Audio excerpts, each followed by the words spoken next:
And now, from beyond our dimension, this is the JeffMara podcast. Here's Jeff. My guest is Geraldine Orozco, near-death experiencer, epi-genetic psychotherapist, E.T. contactee, and mother of human hybrids. She returns today to discuss urgent messages from the E.T.s and more. Geraldine, welcome back. It's been 4 years, and it's great to have you again. Hi, Jeff. It's such a pleasure to be here. Thank you so much for inviting me on again. Well, the last time you were on, you talked about your near-death experience, and I just want to let people know that I will put the link to that video in the description if they want to go hear about that. But I don't really remember, and maybe you can clear it up for me. Did your ET contact start before or after your NDE? It started before. Okay. How did it start? Yeah, so basically, I've been teaching meditation since 2008. And in 2013, I decided to deep dive into some deeper questions about what is love, what is the meaning of life, what is the purpose of our existence, essentially. And it took me into about 4 months of doing deep meditation, meditating maybe up to 9 hours a day. And what happened is that I began to deprogram emotional programs, and it took me down to the core root of my ancestral beginnings, essentially going all the way back my lineage. And I began to ask bigger questions as to who is behind the construct and how do we have these similar collective traumas that humanity seems to be repeating over and over again. And this is where I had the experience on October of 2013, where one night, incredible white light entered my room. I go to the window, I become paralyzed, and I get removed out of my bedroom, conscious and aware, into a craft, a giant light, a lenticular light from which 6 beings emerged. And these beings were grays. They were about 7 feet tall. And they began to show me information about myself being Pleiadian. I was taken to the Pleiades, and I was shown 2 different timelines where I was Pleiadian, and I was introduced to my hybrid children. And these children were a combination of human DNA and also interdimensional species. And the most interesting, well, there's many interesting parts about it, but as a result of this experience, they began to show me the construct of the universe at the very molecular level. How does the universe function? And they showed me the entire evolutionary timeline.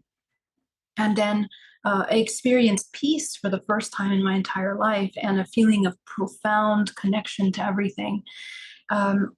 I left at 3:33 in the morning, and I returned back into my room at 6:15, at which time I had little burn marks over here underneath my cheeks. And I felt like I got hit by a truck. But the most impressive thing is that Monday morning, when I went back to work, I was able to see the entire multidimensional body of my client. I could feel everything she was feeling, everything she was thinking. And over the next 6 months, I had such a profound sensitivity. I could even hear the conversations of my neighbors 3 doors down. And I had to learn how to master my sensibilities and sensitivities to information in such a deep way. But that changed the course and the direction of my life completely from that point on. Let me stop you for one moment because there's a few things I want to back up and ask you. When you left your room consciously, did you leave your body too, or did they physically take you as well? Physically take me. This experience was physical. And I literally felt that my body was dissolving as it moved through the wall. Like I felt and I saw within the wall, and then I saw myself on the other side of the wall. It's interesting because your shape of your body changes when you enter on board the craft. The craft's technology is so advanced, it is completely conscious. And when you step on board the craft, it can feel you and you can feel it. It's like a living organism. The craft is managed by telepathic technology. So everyone that is on board craft is connected somehow through telepathy.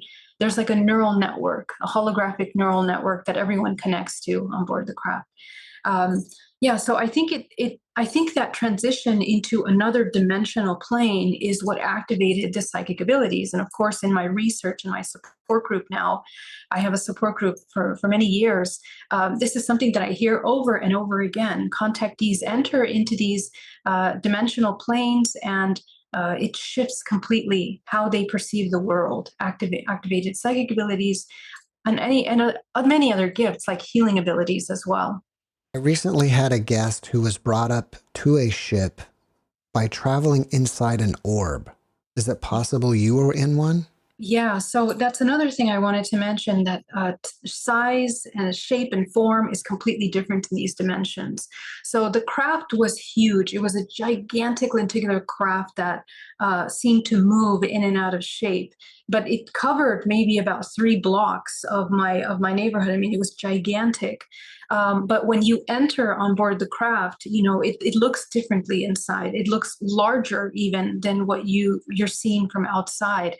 And it's interesting because you move beyond time and space. The craft changes shapes, sizes, and so do you along with it. So I've heard also about these orbs many times, and I've seen them in my experience as well. Now, you initially met 3 tall, skinny grays, and they took you to the Pleiades, right? Would you say that those grays are Pleiadians, or are they some type of biological robots that just where your companion's taking you there? Yeah, so the grays that actually emerged from the light were 6 tall grays, and they were 7 foot tall. But when they took me inside, and these are very they were not robotic at all. They were very organic, and they spoke to me telepathically. They removed the fear out of my body, and they were not negative in any way. They were very positive and very neutral. They didn't have any sex, but the energy that they gave off was very neutral, and I want to say nurturing in a way.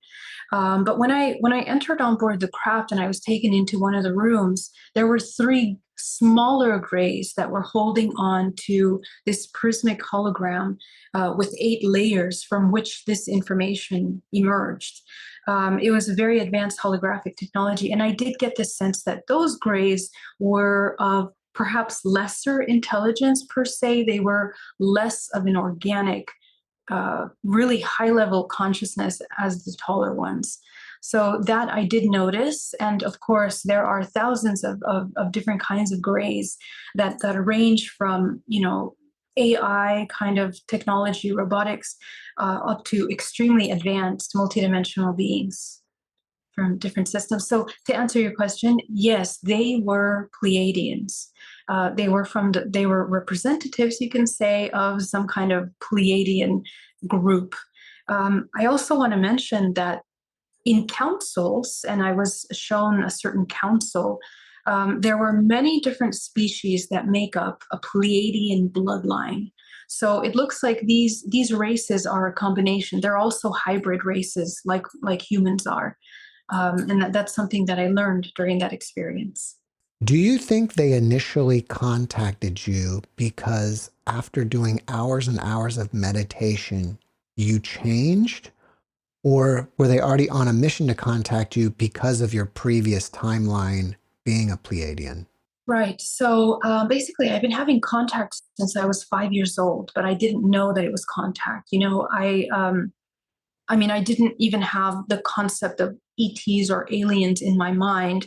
I didn't watch very many sci-fi films growing up. So my understanding of these interactions were perhaps they were angelic beings or light beings. And I always saw them as dreamlike states, even though I had experiences where I would have missing time. However, as a child, as early as 5 years old, I would have this profound connection to the Pleiadian constellation, and I would literally pray to the Pleiades. I would say, "Please, Mother of Aquarius, protect me." I would say, I don't know where I got that from. My parents don't know where I got that from, but I had a profound connection and reverence to the Pleiadian, to the Seven Sisters, and that was throughout my entire life. Even though I had different religions, I studied different religions growing up, it was very separate to that. So I believe that, this was something that was encoded within me since birth. It's part of an archetypal awareness that we have. And this is also part of my research that I've been doing over the years with experiencers, that ET contact is in our DNA. It's actually something that is encoded in our bloodline. And the information seems to emerge as we wake up consciousness, or perhaps we are activating higher states of awareness. This activates DNA in such a way because the information is vibrational frequency. So I believe that the meditation of those 4 months really allowed to dissolve a lot of lower emotions and traumas that I've had growing up, to the point where I entered into a 0 point, which is what I teach now. And from that 0 point is where it emerged, this awareness of interdimensionality. I believe every human has access to that. Every human is interdimensional, and has many species that are part of their lineage. Also, I'm going to mention that after these experiences, I spoke to my parents about it, and I was part of a documentary called Extraordinary the Seeding. And when that film came public, my whole family started to talk about their experiences. And it was a conversation nobody thought to have before that moment. But essentially, contact going all the way back to my great-grandmother, where it was very common for them to see UFOs, to have these incredible dreams of contact and visiting other planets in my family. So I hear this all the time with experiencers. So I come from the perspective that I feel that DNA holds the history of our multidimensional lineages, and it becomes available to us. Also, when you met with these grays, you felt some sort of overwhelming peace. That kind of reminds me of a near-death experience, because sometimes people will encounter other beings on the other side and experience the same thing. Do you think possibly these people are actually contacting ETs instead of angels, or they're misinterpreting them? Yes, I really, well, I'll answer the question this way. I think we have created a filter of perception and a definition for angelic beings since the beginning of time. And there are many scriptures that talk about the beings of light that emerge from space, or the space beings, but a lot of those scriptures have been edited and also removed from sacred scripts, parts of the Bible, ancient literatures that many even religious groups have kind of hidden away in order to clarify the relationship between angelic beings and interdimensional beings. Well, I call them interdimensionals, what we want to call ETs, or aliens perhaps. I believe they're interdimensional beings. And I think that it is the closest way to depict these kinds of beings. And it's exactly the same feeling that I had growing up. I mean, that was the only word that I knew to talk about some being descending from space and connecting with you. So I think that we've been talking about ET contact for a very long time. And once you start looking historically at what has been discovered and what has been written about these contact experiences, also a lot of saints and a lot of even people that were in cloaks, like nuns and priests in history, have been describing their experiences with connection with these beings. And a lot of the side effects that they're having, a lot of their contact experience that they're having, are very similar to what we're describing today as abduction experiences. So I think that there's a profound connection between that is kind of reemerging back into our consciousness. Do you feel that you've signed, or at least agreed to, some kind of pre-birth contract where you would have contact and you would mother alien-human hybrids? Yeah, that's an interesting question. I think it really goes back to the origin of understanding laws of the universe, because in reality, we are abiding by much higher laws. We tend to have we have free will, and when we apply the free will, we can choose timelines for our life. But there are timelines that are more productive, more activating for the human soul, and there are timelines that are, self-destructive. It's completely up to us which direction we take. I think at the point in my life where I decided to access, this moment of my life to go into retreat and to answer some profound questions, I began to open a completely different timeline, to the point where overnight I sold my business, I ended an engagement, and I dedicated myself 100% to this work, because I understood the value.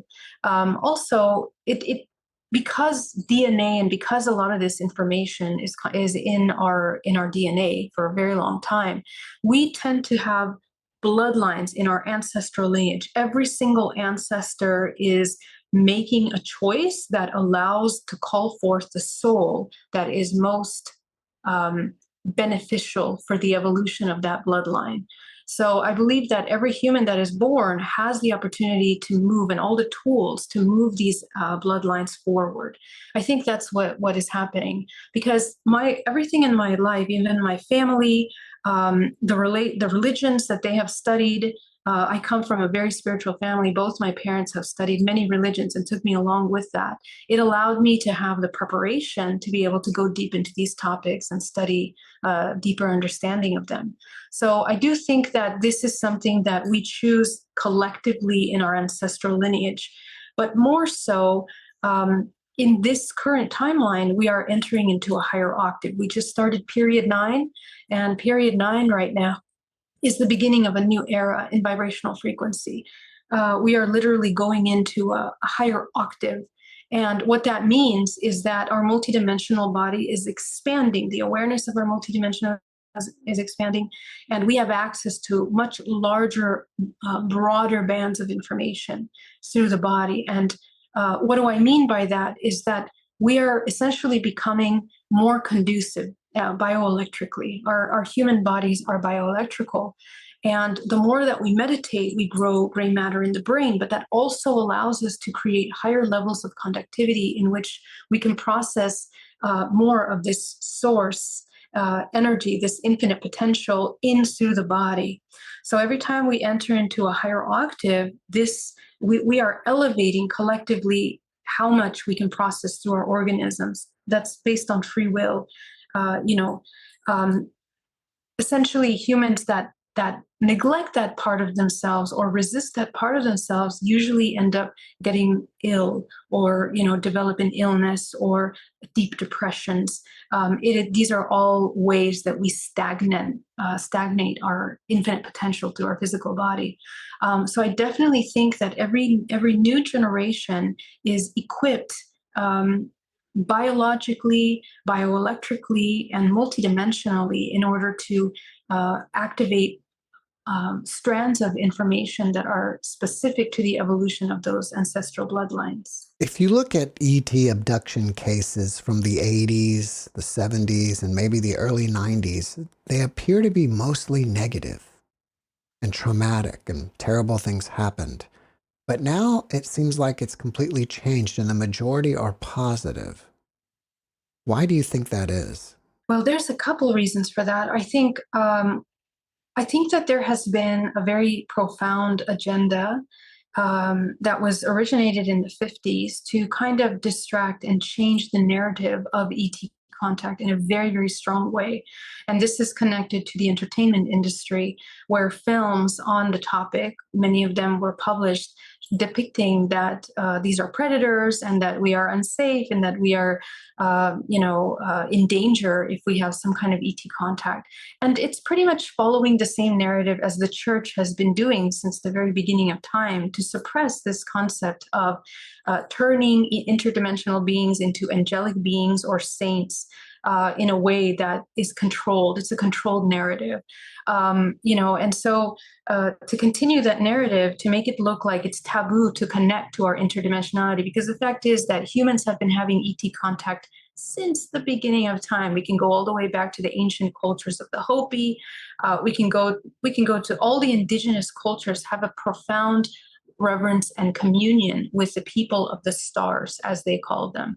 And this is ingrained deeply in ancient culture and the practices of connecting with nature and coming into right order with harmony with, sky and earth.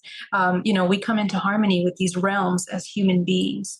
So what the more that we depart from those natural aspects and connection to nature, we're coming into this artificial, false idea that humans have to be completely separate from a god or a connection from the sky, and all the attention has to be pushed towards the material, the physical world, material science, materialistic sciences, and everything that leaves you away from anything that is multidimensional or metaphysical.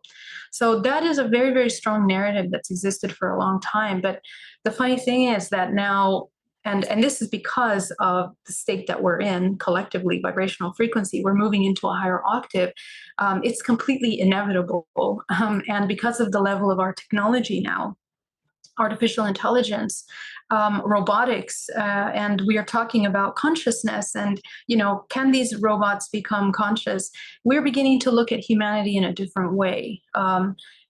Humans are highly programmable, much like robots, until they remember that they have free will. They wake up consciousness and they begin to enact that free will. And it changes them into understanding that they're quite multidimensional. And that is a very, very empowering awareness that can no longer really be suppressed. So people have been documenting their experiences quietly, and it's been fringe for such a long time, up until more recently, where the space force was created, and that definitely began a turn because of the level of technology that's being put out. So the narrative now is still, I am keeping a very close watch as to what is being disclosed by the government. You have to keep a very, very fine ear to listen to the language that they're using. But it's already been disclosed that we have non-human biologics and a lot of technology that is completely advanced outside of our understanding of physics and science. So we're getting ready for a magnificent revolution, scientific revolution, revolution in many directions. The human is becoming aware of its multidimensionality in a way that, things always work in parallel in the same way that technology is advancing. And remember that technology is always mimicking nature. Really, in reality, we use the model of nature in order to create artificial intelligent models. So we're learning more about ourselves as we go as well. So this is a new era in which it's the truth, essentially, that has always existed is kind of no longer being suppressed. And we have to connect to what we feel is true through our experiences rather than wait for a definition to be given about these topics. It's really important that we do that. On that first time that you went aboard the craft, you also met your hybrid children? Yes, in 2013.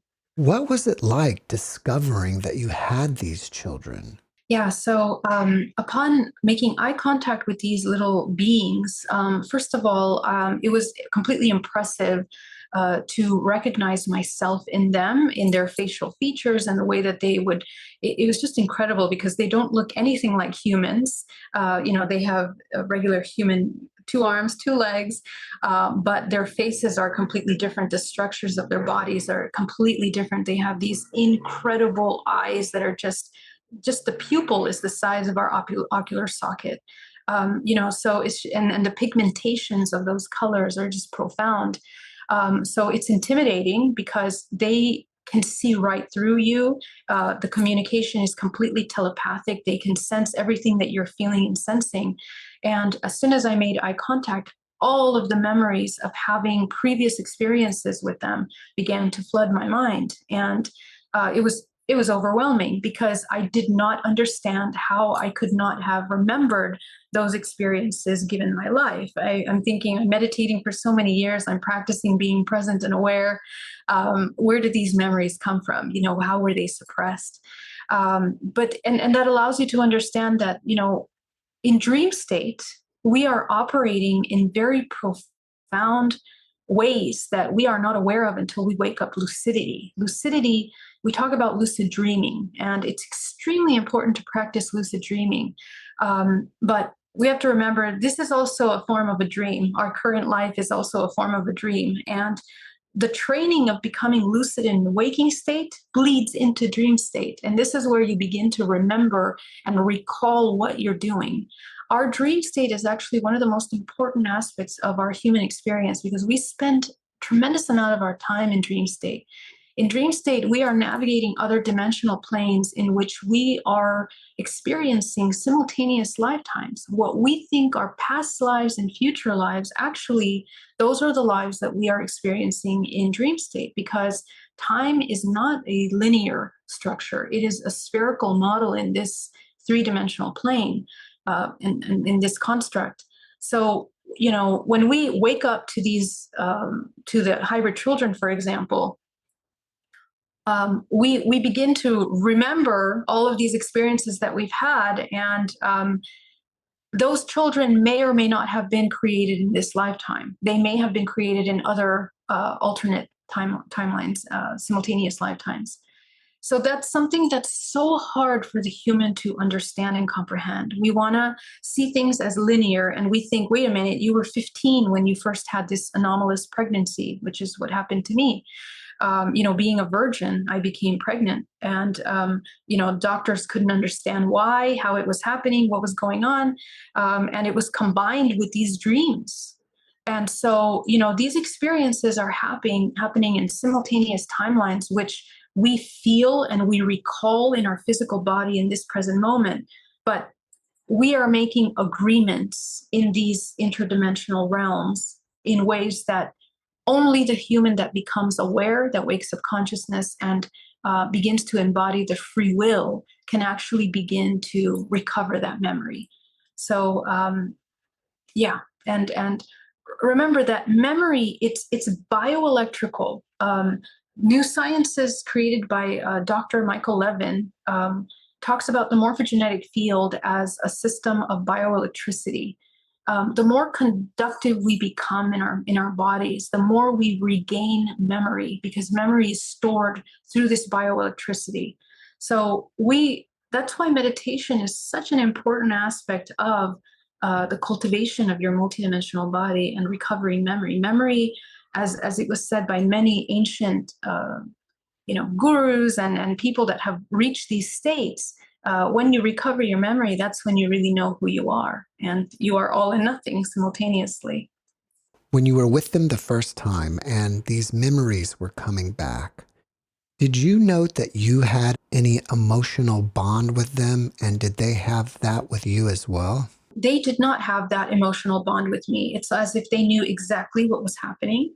I immediately felt for the first time in my life the most powerful maternal instinct take over when I began to think, okay, I'm going to leave my life on Earth and I will dedicate myself to being here on board craft. I didn't understand what was happening, but essentially, all that had to happen and all that does happen in these experiences is it's a vibrational imprint. The fact that the mother, and this could be a father as well, because the presentations happen to fathers as well, begins to recover their memory.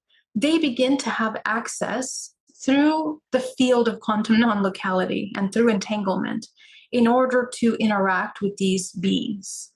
And it's very important that we become aware of the contractual agreement of why we create them, and also understand that when we activate our higher consciousness, when we begin to heal our trauma, when we begin to access healing, we also heal all of these little fractals, our children. And this is true in this waking state as it is interdimensionally with these beings. But we begin to affect each other. There's an intercommunication that happens through this vibrational language of our multidimensional body. So for me, that's why I became so emotional in that moment. And they removed them, and they began to tell me, "Don't you understand?" And that's when they began to show me a flower and it was a hologram of a flower down to its molecular level to show me how each particle was oscillating to create this field, through these toroidal fields of quantum non-locality. It was a net of hologram vibrational frequency. And everything was like that. The cities, I mean, they showed me New York, they showed me the planet, they showed me other planetary systems all working in this same model. And essentially how, my emotions were unnecessary because everything is so deeply interconnected, that there is no need to think that we are not connected. And simply through a telepathic reconnection, I was able to interact with those beings, as many hybrid parents do. It's part of our technology. At one point in your life, you became pregnant. I'm assuming it was even verified by a doctor. And then later you just lost the baby, or at least you thought you lost the baby. Exactly. Yes. And this happened a couple times in my life. When I was 16, I was a virgin, extremely innocent. I really honestly did not even understand how sex functioned. And I come from a very nice family, but the doctor could not explain what was happening because I was starting to feel very sick for very many weeks. And my uncle, that is a doctor, said, "Hey, don't worry, you must have a stomach bug or something. Take some antibiotics." And from that moment on, unlike before, I became completely allergic to medicine. I could not take the antibiotic. I could not take anything, not even an aspirin or an ibuprofen, that my body would just repel it. And before that, I could take antibiotics. I was fine. So it was a turning point for me physically because everything changed at that moment. But for us, because you're not thinking about aliens, you don't connect the two. You don't connect the missing time and the experience of the being coming and touching a white light in your forehead to that anomalous pregnancy. The doctor simply says, you have a blighted ovum, or you're emotionally connected. But at 16, that's such a strange thing, especially being a virgin, So they just don't know. They just said, well, you're okay now, and there's no baby, you're fine, there's no problem. Later on, at age 22, the same thing happened, and my partner passed away. And when he passed away, we had been apart maybe 2 months already, and he went to another state here in the United States. And 4 months later, I became pregnant, and I had been in such deep sorrow about the loss of him that I was in such a horrible depression. I was even suicidal at one point. But I wasn't paying attention to my cycle or anything. And next thing I know it, I'm starting to feel sick, go to the doctor. He says, "You're pregnant." I said, "That's impossible. I haven't been with anyone. The last time my partner was with me was maybe like 5, 6 months already before that." And the doctor didn't know. He didn't know. He said, "Well, you must really want to have children because, you're showing these signs." And that was never the case. Next thing I know, I have this incredible dream, a white light coming, touching me on my forehead. And the next day, gone, nothing. I go back to the doctor. What happened? What's the pregnancy? What's happening with this? He says, "No, there's nothing. There's no pregnancy. There's nothing. You're fine. You're back to normal." And I said, where's the little embryo? Where's the sac? Nothing. Everything is gone. So that was shocking. But again, you just don't make the connection. And it wasn't until maybe 2017 that I began to visit these support groups that I began to hear other women having the exact same experiences, and it really took me into a very deep question. Okay, first of all, what are humans? What is our soul? What is sex exactly? Okay, because something is happening that men and women are having these dreamlike experiences of creating life, merging with other species, having presentations, having physical symptoms. And the fact is that hybridization program, and well, I call it hybridization program, but in reality, hybridization, it really is where looking at beyond what we have been told that humans are, beyond understanding the origin of humanity, And it's also understanding the power, the creative potential that a human has. We are creating in ways that we don't understand. We create with the words that we speak, the thoughts that we think. And in dream state, we are creating. In fact, we are creating life in many planetary systems. And this is something that has also been talked about through history. But we didn't really connect the dots. We didn't connect the dots between the fact that we are existing in other dimensional planes and we're creating in other dimensional planes. Sex, for example, has been completely taken by the church into something as taboo and sin. And even until today, we still don't have a clear understanding of how to merge our spiritual self with our sexuality. We're so deeply confused. But the fact is that when you study deeper texts on Taoism, for example, and the use of our most potent primordial life force, we're talking about DNA, and DNA is a holographic substance that interconnects us interdimensionally with things that we are beyond before we even incarnate into this physical planet. So a lot of these experiences, we think that they're happening in this body. And when we begin to elevate our frequency a little higher, we become aware of the pregnancy, we become aware of these symptoms. But in reality, these are things that could have happened in other timelines, not necessarily now. And that's why young women and young men are having these dreams and experiences that they have children already at the age of 15 or 16. So we're talking about another creative space that we are just becoming aware of. Our sexual energy, just to end this part, is so important. And in fact, our primordial life force is essentially the key to accessing higher states of consciousness.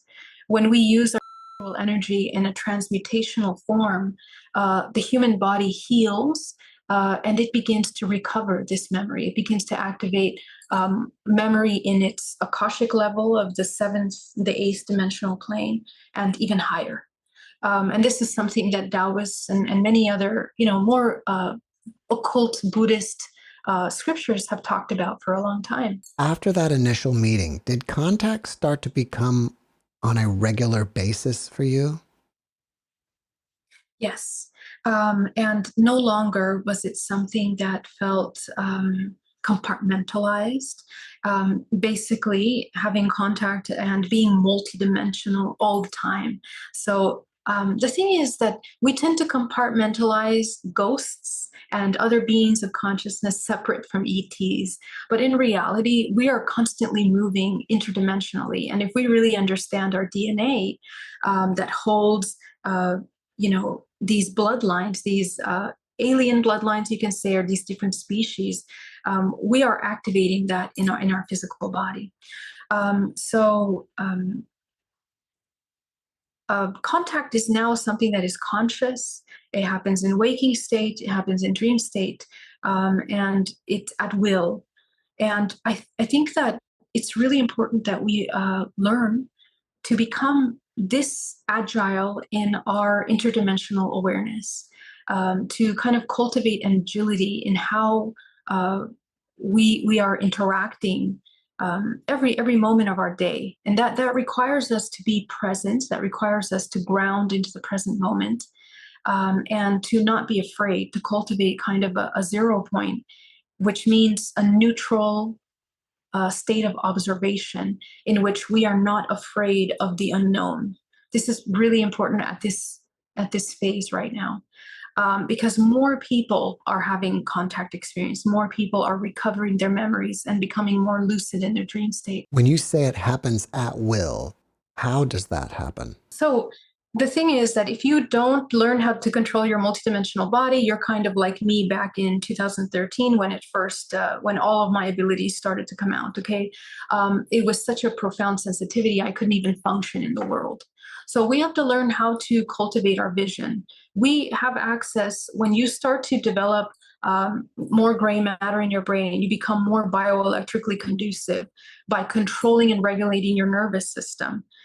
you begin to access higher bands of frequency, which means that your range of vision expands. Right now, our range of vision is very narrow. We can only see a certain spectrum of light. But when you develop the ability to expand the amount of frequency you can process through your body bioelectrically, it expands your range of vision. This is where you start to have mediums, that are seeing deceased, disembodied souls and beings. And you also see people that are having interdimensional contact, more UFOs, you can see UFOs. And of course, UFOs, some of them are terrestrial technology, and some of them are actually like the orbs and really, really high level technology. So those are really the ones that I'm talking about, because that is all about frequency. It has to do with your frequency. Once you embody a certain state of frequency, you can actually presence them. And this is true in CE5 groups, a group of 100. There's this incredible, craft showing up, and maybe only half of them can actually see it, because it's very much about vibrational frequency.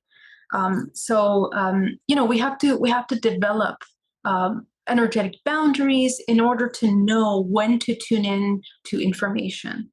And that's what I mean. So we are surrounded by beings all the time. Right now, me and you are surrounded by beings, but it's not until we tune into that information when we need to that we begin to engage. And ET contact is exactly like that. As I mentioned, it's in our DNA. So we're going to see whatever is in our DNA. And those do also provide kind of filters of perception. And the way I look at ETs is actually more like a spectrum of vibrational frequency, and they're kind of operating on some kind of archetype. They're levels of archetypal consciousness. So we connect to Arcturians, Pleiadians, Lyrans. Every single species is part of this archetypal frequency ranges. And we are interacting with that based on what we activate in our physical bodies. In the beginning, I mentioned that you have urgent messages from the E.T.s. Can you share those with us? Yeah, so a couple of months ago, I had this incredible experience where I was taken into this space that it was like a glass dome inside of a jungle/desert plants in a jungle mixed up.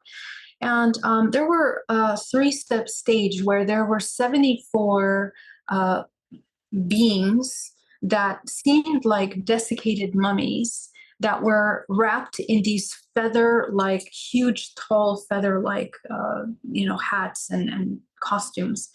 74 of them, different colors, blue, red, and white. I think blue, red, and white, set up. And these beings entered into this chamber and did some kind of ritual in which this source energy entered into a spiral-like, it was a spiral-like cone that distributed this infinite potential and animated these desiccated mummies back into life.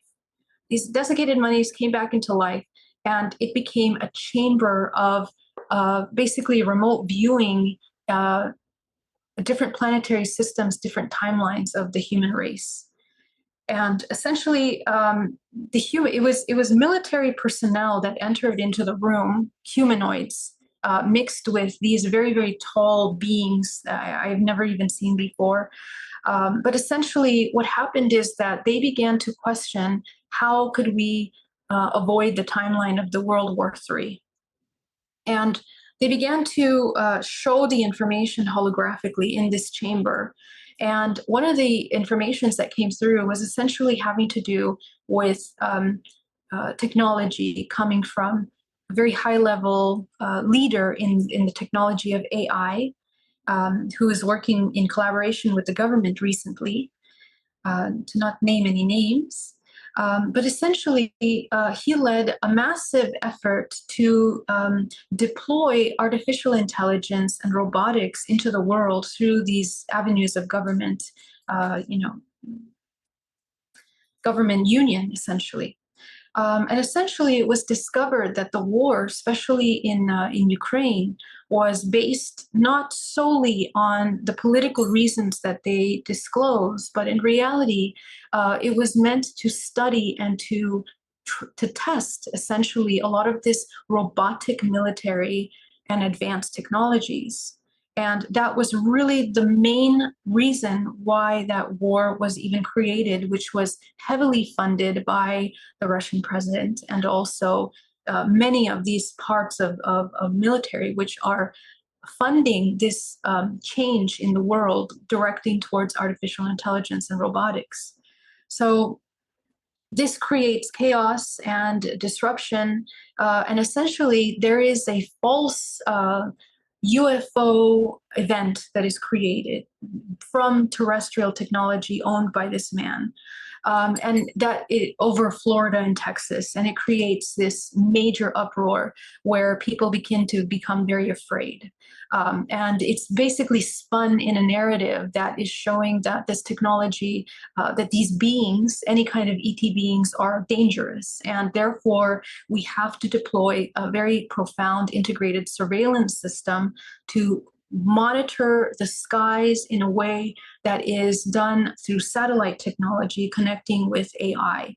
And so this is now deployed. And so again, this completely interferes with our feelings of liberty and freedom and privacy in such profound ways it just no longer exists anymore.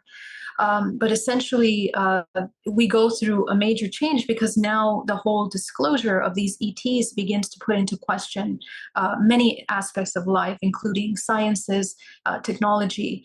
And there are many little micro wars. So there isn't one big global World War III, but there's many little micro wars that are going to be emerging as a result of this.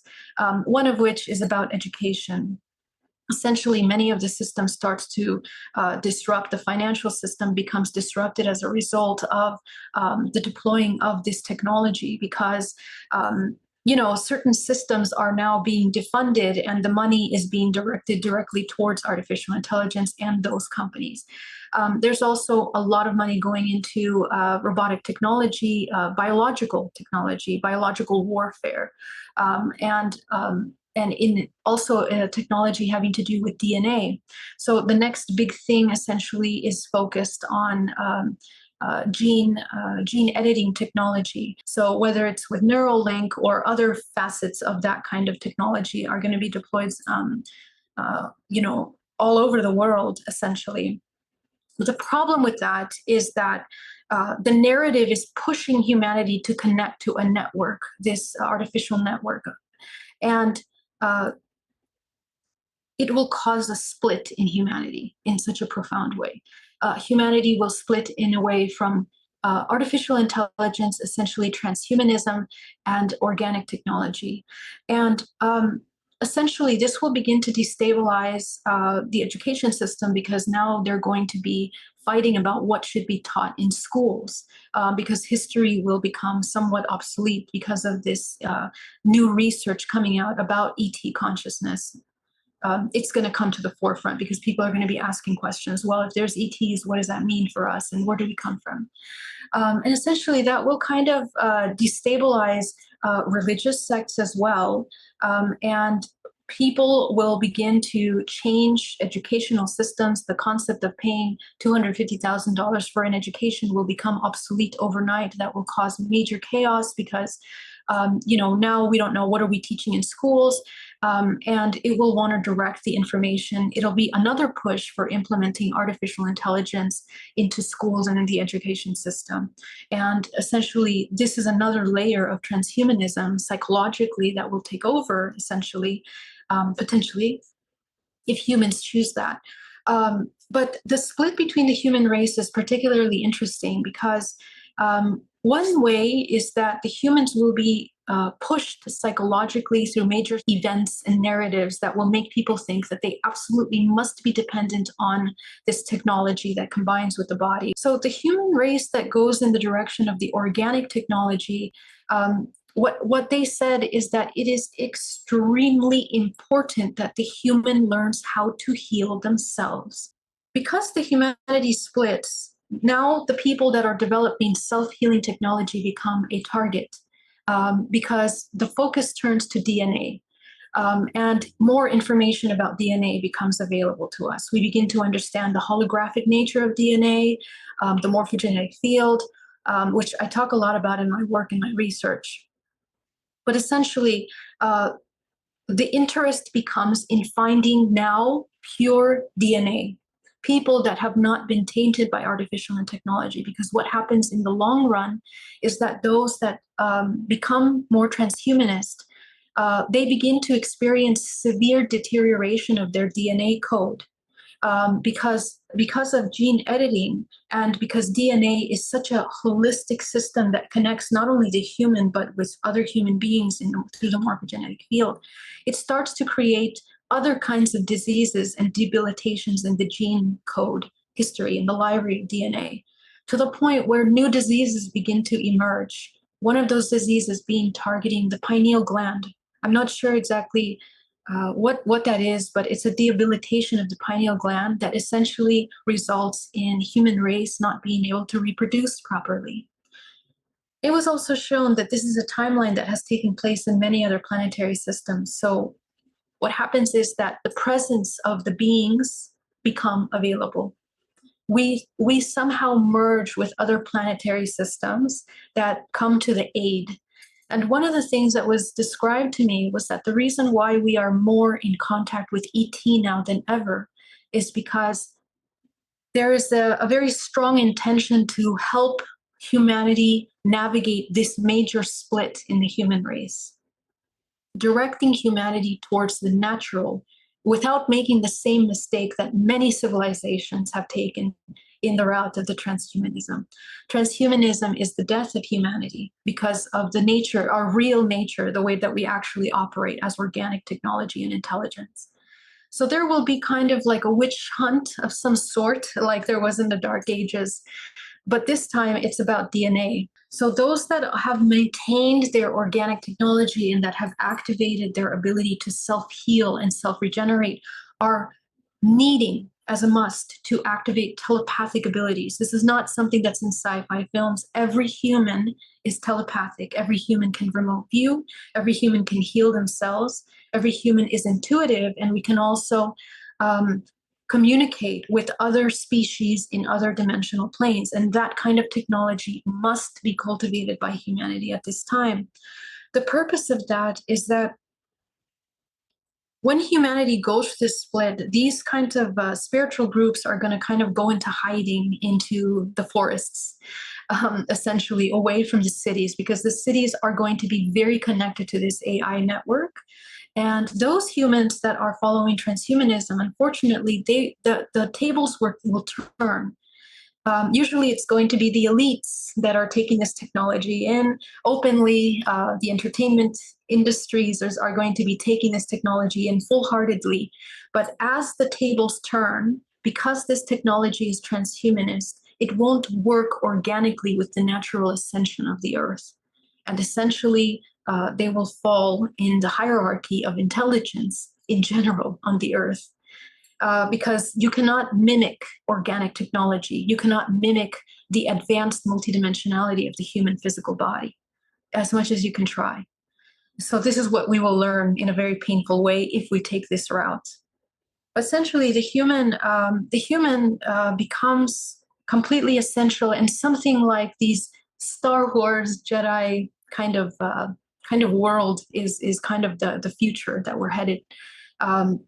A lot of schools on becoming a Jedi or cultivating these abilities become extremely essential for humanity.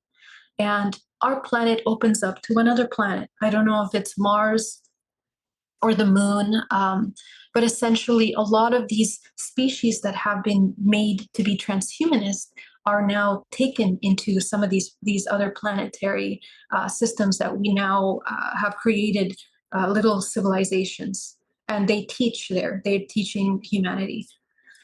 So this is the visions that were shown to me as potential timelines for humanity. A lot of which, after they happened, the election happened, and immediately after that, everything that happened in the government happened, and I was shocked. because I didn't know it was going to happen that quickly. But I keep a very strong, close connection to gene editing technology. And this is something that has been in the works for a long time. Gene editing technology is going to help us with severe cases, immune diseases, and very severe cases, but it's extremely important that we do not fall for the idea that we're going to use gene editing in order to enhance the human. The human cannot be artificially enhanced. The human is already advanced, but it takes work. We have to meditate. We have to cultivate our multidimensional body. The invitation is that humanity step up to do the deep internal work to end the cyclical patterns of unconscious co-creation that we have been having in your ancestral lineage. All the trauma, emotional abuse, all the limitations of humanity, healing. This is the technology that we have to essentially work on. There is another element that is very interesting, and I'll be talking about it more in my private groups on my platform, on my website. But there is a emerging of something like a white dragon on the planet Earth. And the white dragon represents the whole expression of our DNA code. When humanity understands the value of our full code of DNA, this is when humanity is ready to embody massive states of love. Love is not an emotion, it's a state of being. It's an architectural structure in the body, which creates what we know as the Merkaba. But it's just one form that the human body can take in order to navigate interdimensionally. So lucid dreaming, remote viewing, telepathy abilities, that is the focus of humanity right now. And that's the invitation. It sounds like if we're not careful, we can go down a certain path and basically become the grays ourselves. Exactly. You said it. And do you think that that's what they're trying to prevent, is from us to do that? Do you think that the grays are us in the future, coming back trying to help us? I do. And I feel that why humans have been having the kind of contact experiences that they've been having, especially with the hybridization program, is to instruct humanity and to have a very strange understanding of the importance of your reproduction abilities. But human race, if we keep going down that path, we will not be able to reproduce. We already have that problem in our human race, So our creative life force is one of the most important things that humanity has to learn to cultivate. And it's why the church and a lot of these social engineering in our world has dedicated so much time to suppress our understanding of energy, because that's the key to the level to activating higher states of consciousness for the human. So through alchemy, we are learning how to love unconditionally ourselves and all other things. This is where we come into divine order and divine harmony with nature. We have to connect with nature, because the intelligence that nature provides us, it's a telepathic transmittal of information that is not available through this kind of technology. And we have to understand we're already being created transhumanist by the fact that we're biochemically addicted to technology. That's already phase one. Phase two, the fact that we have given and we have designed these artificial systems from the inside out by inputting all of our habits, all our desires. There was just last week an interview with Zuckerberg who talks about how essentially, in order for this technology to work in the world, it simply has to know your universe. It has to know everything about you. And when the interviewer asked, well, how are we going to collect that information? He says, we already have it.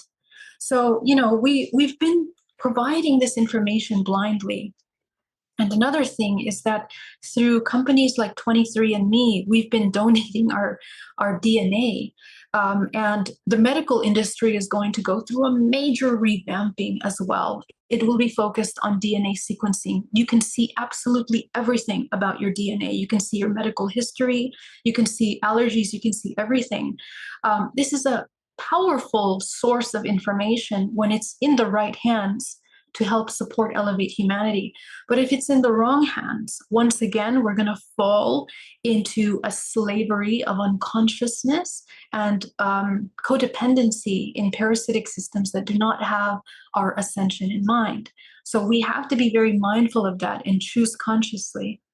Geraldine, you've given us a lot to think about here. After watching this podcast, people may want to reach out to you and ask you questions. Are you open to that? Absolutely. Yes, I'm very happy to assist. What's the best way to contact you? Yes, if you'd like to work with me on cultivating your multidimensional body, which is what I've dedicated my work to this year, starting this year, I founded Cosmic Child, which is training children telepathy, interdimensionality, lucidity, and also intuition. And also, you can reach me at GeraldineOrozco.com for a DNA reprogramming or hypnotherapy to help unlock some of those emotional blocks. And of course, if you want to reach the information, you can reach my YouTube channel at Geraldine Orozco. I teach all of these techniques there. You can feel free to reach and learn some of them there.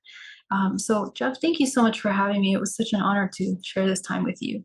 Well, it was great having you back. And before you go, can you leave us with a last positive message? So, love is something that humanity has to no longer fear. We have such profound programs and blockages on our ability to love, but we have to understand that those are gathered through centuries and centuries of conditioning away from everything that is divine, everything that is pure. And what we think of vulnerability has actually turned into the fragility of humanity. We need to connect with the vulnerable parts of ourselves and anchor into that truth, come into pure authenticity in order to develop heightened sensitivity through our senses. So please disconnect from technology and reconnect with your emotions. If you don't know what you're feeling in the past 24 hours and you don't even know how to explain it, there is your homework. Sit, connect with yourself, connect with your emotional body, learn how to regulate the emotional body and the nervous system so that we can embody the 0 point. It's from the 0 point that unconditional love emerges. And this is the energy that interconnects us through all species. This will be the key to creating harmony and peace with ourselves when we interact with these species. Anytime you go into a lower frequency, lower form, we come into parasitism, both internally and externally. So it's important that we cultivate love as much as we can, get to know what that is. So thank you again. Geraldine, thank you for your message and thank you for being my guest.